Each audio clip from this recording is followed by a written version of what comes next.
اپنی نظر اور شرمگاہ کی حفاظت کریں۔ اس دور کا سب سے بڑا فتنہ یہ ہے کہ نگاہیں پاک نہیں رہی، نگاہیں غلیظ اور گندی ہو گئی، شرمگاہوں میں وہ تقدس نہیں رہا ہے۔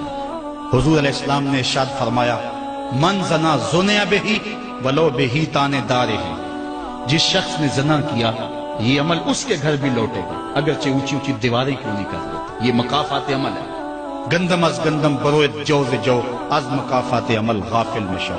گندم بو گے تو گندم کاٹو گے، جو بو گے تو جو کاٹو گے۔ نظر کو تقدس دو، نظر کو پاکیزگی دو۔ حضرت لقمان حکیم کہتے ہیں کہ میں کئی نبیوں سے ملا ہوں، کئی نبیوں سے ملاقات کی ہے، اور میں ان سے دو دو چار چار باتیں جمع کی ہیں، اور ان ساری باتوں کو میں نے جمع کر کے 100 باتیں جمع کی ہیں، اور ان کا پھر میں نے خلاصہ تیار کیا ہے۔ ان میں 8 باتیں الگ کی ہیں۔ ان 8 باتوں میں ایک بات یہ ہے، جب کسی کے گھر جاؤ تو نظر کو حفاظت میں رکھو۔ جس شخص کے مہمان بنو، جس کے گھر جاؤ، تمہاری نظر نہ بھٹکنے پائے۔ نظر اگر غیر محرم کو شہوت سے دیکھتی ہے، حدیث میں آتا ہے کل قیامت کے دن جہنم کی آگ سے بھر دی جائے گی، وہ سخت رسوا ہوگا۔ آج میڈیا کی آوارگی اور انٹرنیٹ پہ جو کچھ ہو رہا ہے، ٹیلی ویژن اور سینما جو بدتمیزی پھیلا رہے ہیں، اور موبائل پیکج جس طرح بے حیائی کو فروغ ہو رہا ہے، ہم اس کے خلاف پوری قوت کے ساتھ بند باندھیں۔ اپنی اولادوں کے ہاتھوں سے ناول چھین لو، ان کے ہاتھوں سے جو ہے وہ فلمیں چھین لو، ان کی خلوتوں پہ نظر رکھو اور ان کی حفاظت کرو۔ جس شخص کی نظر پاک نہیں ہے، اس کے من میں طہارت نہیں آ سکتی ہے۔ دل پاک نہیں ہے، اس کو جو ہے وہ باطن کا نور نصیب نہیں ہو سکتا۔ وائے قوم کشتہ تدبیر غیر، کار او تخریب خود تعمیر غیر۔ از حیا بیگانہ پیرانے کہن، نوجوانہ چوں زنا مشغول تن۔ کتنی حکمت والی بات کہی اقبال نے۔ وہ اپنے دور کا دکھڑا سناتا ہے، جس دور سے ہم گزر رہے ہیں اب تو عجیب حال ہو گئے۔ اقبال کہتا ہے یہ جو میرا دور ہے، جوان تو جوان رہے، بوڑھوں کی نظروں میں حیا نہیں رہا۔ از حیا بیگانہ پیرانے کہن، بوڑھے لوگوں کی آنکھوں میں بھی اقبال کہتا ہے حیا نہیں رہا۔ نوجوانہ چوں زنا مشغول تن، اور نوجوان عورتوں کی طرح اپنے تن کے ساتھ لگے ہوئے ہیں، اپنے تن کو سنوارنے میں ہر وقت کنگھی پٹی میں لگے ہوئے ہیں۔ یہ مردوں کا کام نہیں ہوتا، یہ دلیروں اور بہادروں کا کام نہیں ہوتا، یہ عورتوں کے وظیفے ہیں۔ در دل شاں آرزوہا بے ثبات، مردہ زائن از بطون امہات۔ ان کے دلوں میں آرزویں کوئی اور ہی ہیں، اور ماؤں کے پیٹوں سے مردہ جنم لے رہے ہیں۔ دخترانے او بزلف خود اسیر، شوخ چشموں خود نماؤ خود دگیر۔ اور قوم کی بیٹیاں اپنی زلف کی خود قیدی ہو چکی ہیں، اور ہر وقت جو ہے وہ اپنے آپ کو آئینے میں دیکھتی رہتی ہیں۔ ساختہ پرداختہ دل باختہ، ابروآں مثل دو تیغ آختہ۔ وہ جو گھر کی رونق تھی، جو آبرو اور حیا کا دوسرا نام تھا، آج وہ دل پھینک قسم کی ہو گئی ہے۔ آہ قوم میں دل سے حق پرداختہ، مرد و مرگے خیش را نہ شناختہ۔ اقبال کہتا ہے ہائے قوم کہ جو مر گئی اور اسے ابھی تک پتہ ہی نہیں چلا کہ میں مر چکی ہوں اور جینے کا سامان نہیں کرتی۔ حضور نے فرمایا ہر دین کی کوئی پہچان ہوتی ہے، میرے دین کی پہچان حیا ہے۔ اگر حیا نہیں ہے تو دین نہیں ہے۔ ہم نے جس دور میں اپنے ماں باپ سے دین سیکھا تو اس وقت اتنے فرقے بھی نہیں تھے، نہ بات بات پہ شرک کے فتوے لگتے تھے، اور نہ ہی لوگ دین کو کاروبار بنائے ہوئے تھے۔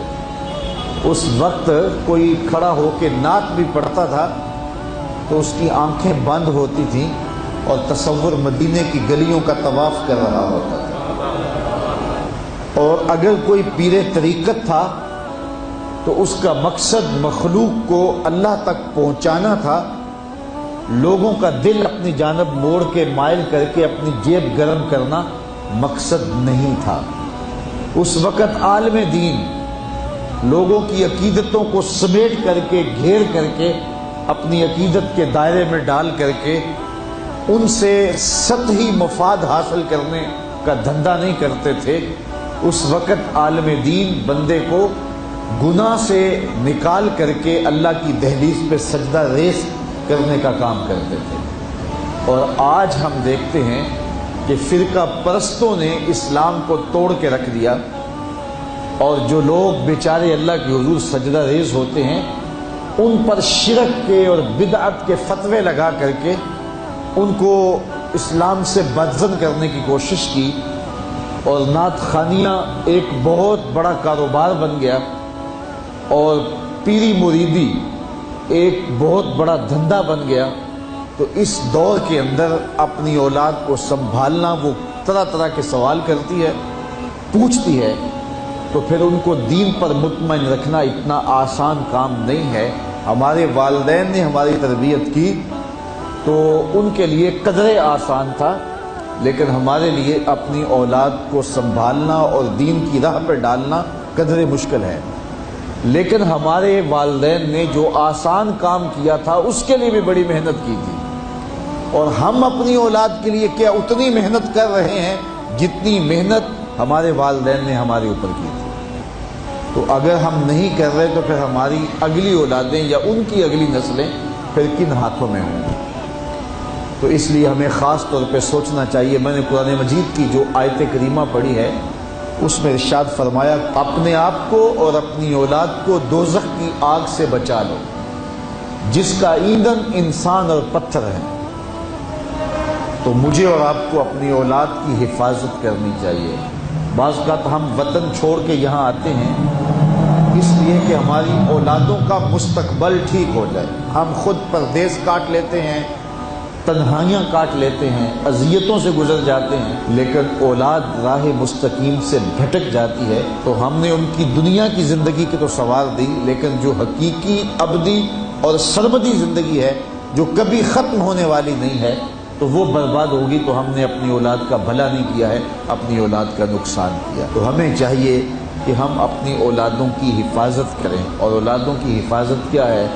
ان کے اخلاق اچھے ہوں، ان کا کردار خوبصورت ہو، ان کے دین کی حفاظت ہو، اور وہ ایک صالح، سچے اور کھرے مسلمان کے صورت اپنی زندگی گزارنے کی مشق کریں، اور اس کا عملی نتیجہ ہماری آنکھوں کے سامنے ہو۔ میرے حضور نے ارشاد فرمایا کہ اپنی اولادوں کو 3 چیزیں سکھاؤ۔ پہلی چیز حب نبیکم، اپنی اولاد کو نبی کریم علیہ السلام کا پیار سکھاؤ۔ دوسری چیز وحب اہل بیت ہی، اور حضور کے اہل بیت کا پیار سکھاؤ۔ اور تیسری چیز وتلاوت القرآن، انہیں قرآن مجید کی تلاوت کرنا سکھاؤ۔ یہ 3 چیزیں آپ اگر بچپن سے ہی اپنی اولاد کے اندر داخل کر چکے تو پھر آپ کامیاب ہوئے۔ یہ بات ذہن میں رکھیے کہ ہم اس وقت متوجہ ہوتے ہیں اولاد کی تربیت کے لیے جب وہ ہمارے ہاتھ سے نکل چکی ہوتی ہے۔ ہمارے گھروں میں ہماری صبح کا آغاز قرآن مجید کی تلاوت سے ہو تو پھر خیر و برکت کے قافلے ہمارے گھروں میں اتریں گے۔ قرآن ہماری زندگی کو بدلنے والی کتاب ہے۔